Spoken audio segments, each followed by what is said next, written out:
Yes, tulisema we are learning every day. We are learning every day.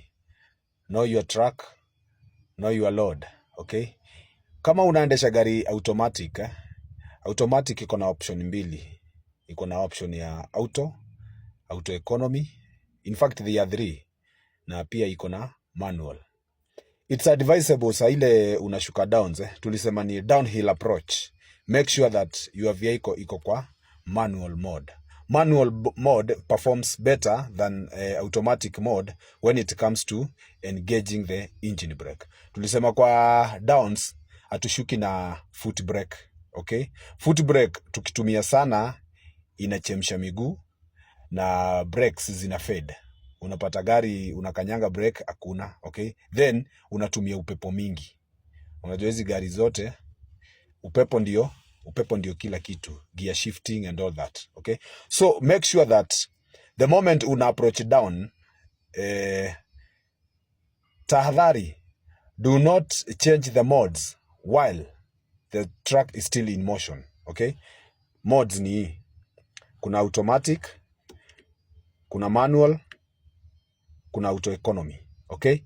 So make sure that you make a stop. Ukifika pale Maimahiu pale juu ukimaliza Mutarakwa, ukianza sasa kuingia Maimahiu, tafuta tu some safe place.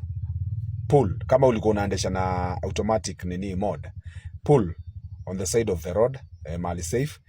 Make sure that umeshift kutoka kwa auto uweke manual. Hivi nilikwambia una press tu hapa hivi. Una press hii ndani hivi, ukipress once inakuletea manual, okay? So hii utaweza kutumia engine brake vizuri sana, okay? Itaifunga hiyo gari vizuri, hautatumia foot brake sana, okay? So iko na engine brake mara 3, okay? Ndio hii 1 2 3, okay? So utakuwa unatumia engine brake kulingana na ile down vile inaenda ikikuwa kali, right? So engine brake ndio inajichora hapo. So ikijichora hivyo unajua hiyo ni engine brake. So unaweka 1, ukiona inazidi kusonga unaongeza, unaweka 2.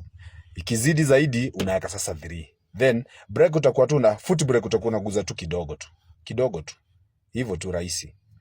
So manual mode ndio best kwa kushuka downs. Okay?